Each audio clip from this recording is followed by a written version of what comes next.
Os jornais de hoje dizem que a presidenta Dilma, em uma declaração em Lisboa, falou que aqueles que criticam, alertam, comentam a política econômica do governo são os velhos do Restelo, se referindo, como os jornais mesmo dizem, aos Lusíadas de Camões, em que ao descrever toda a epopeia das descobertas, quando as naves saem, um velho na praia fica dizendo coisas do seguinte tipo.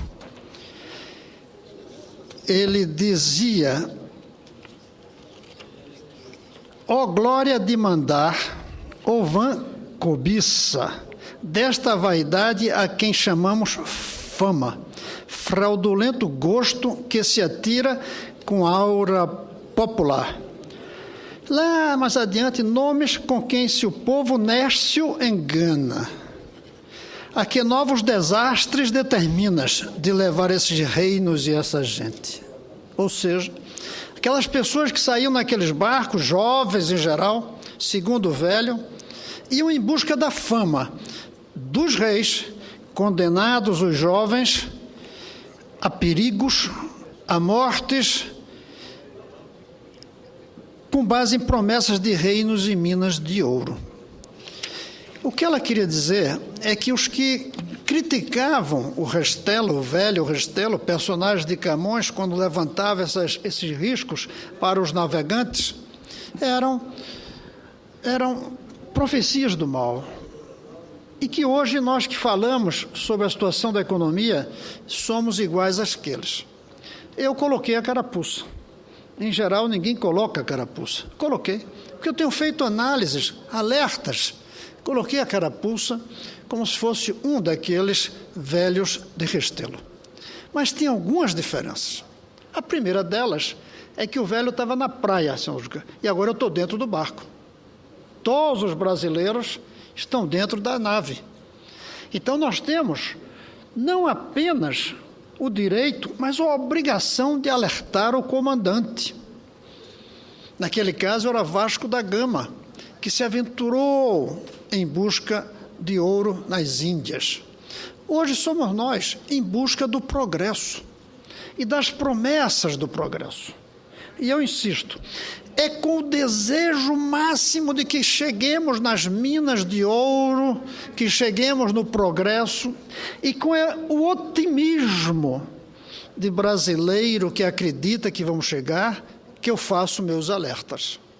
Não é desejando o contrário, porque seria uma estupidez e um suicídio. E falta de patriotismo. Mas é preciso o governo entender que a crise que nós atravessamos, ela é muito mais grave do que vem sendo dito. E não digam que já falaram que faltaria luz e não faltou, que o dólar subiria e não subiu, que a inflação está fora de controle e não está. Porque a crise profunda, ela não vem de repente, ela vem oscilando. Tem momento que melhora, tem momento que piora. As piores crises, como a de 29, não veio de repente. Ela anunciou-se por 3 anos. A grande crise da inflação maior que já houve no mundo, da Alemanha, nos anos 20, não foi de repente. A inflação vinha e revertia-se. A própria moeda, de vez em quando, se valorizava um pouco. A gente tem que estudar, é o que está nas entranhas da economia, aquilo que os economistas chamam de sua estrutura. E aí nós temos que estar preocupados, eu nem disse pessimistas, eu disse preocupados, com os gastos públicos, com a falta de inovação na economia brasileira, com a queda na produtividade nossa em relação a todas as outras economias, com a falta de competitividade internacional que leva nossas balanças a terem problemas. De repente a gente volta a exportar um pouco mais, mas no médio e longo prazo a falta de competitividade vai nos arrastar. Com os acordos internacionais que estão nos deixando isolados, só nós e os países do Mercosul, enquanto os outros se organizam em diversos outros fóruns e blocos. Com a crise da educação, sem a qual nós não sairemos de uma maneira sustentável e permanente da crise. Com a preferência pelo consumo no imediato, em vez de uma poupança que permita investir e consumir no futuro. Isso leva a nave a passar por turbulências muito fortes. Não só sobrará, porque país não só sobra, país passa crise, atravessa. Mas nós não queremos que essas crises venham, não queremos dar um passo atrás.